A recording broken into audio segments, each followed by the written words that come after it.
So for anyone who doesn't know, 7 years ago today, I moved to New Zealand. And I think I spent the entire first week crying. I was fairly certain that I had made a huge mistake in moving. I spent a good amount of time trying to decide if I should just give up and go home. But I decided to stick it out and just see what would happen. The first 10 days to like 2 weeks for me was a huge adjustment. It was my first time traveling so far from home, completely solo, and didn't really know what I was doing.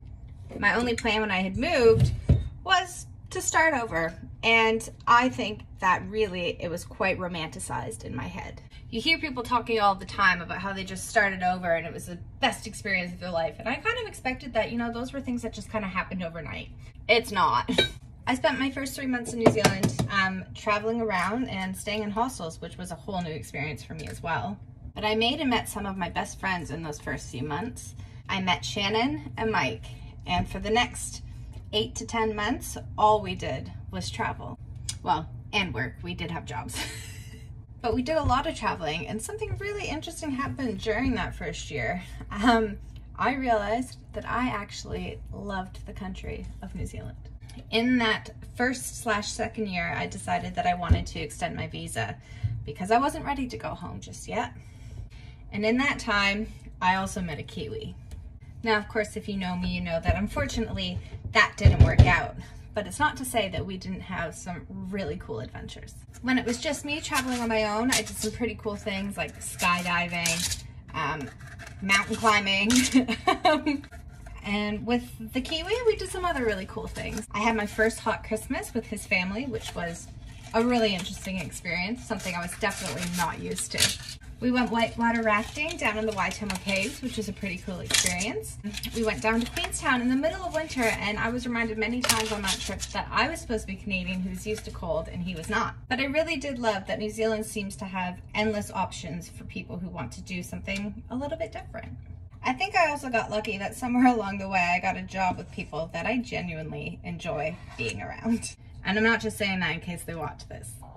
But I think one of the really important things to remember, especially in this day and age, is that we're so used to seeing people's highlight reels, we forget that it's not always this easy. And there were times where I was so homesick, I honestly couldn't do anything except for cry. And if I could have shown myself this exact video of me today saying these things 7 years ago, I would have been like, that's not me, that's made up, I don't know who she is. But I used to really rely on like little quotes that would get me through things and trying to inspire myself. And the best quote I heard was, feel the fear and do it anyway. Because at the end of the day, no matter how cliche it sounds, you've only got one life, so you might as well try and do something cool with it. So I'm not really in the place of giving advice, but if I could give advice, I would say whatever it is that you're afraid of, whatever it is that you think you might fail at, you should really give it a shot. Because you might spend 2 weeks crying and thinking that you've made a terrible, horrible, disastrous mistake. And maybe you have. But then you might spend a Sunday morning making cupcakes and little flags to celebrate 7 years and a new country. And your cupcakes might fall apart for reasons you can't quite figure out. And even though that annoys me, I've had a pretty fun morning. So I guess I'll just leave you with this. Feel the fear and do it anyway. And lastly, happy anniversary, New Zealand. Thanks for letting me call you home for 7 years.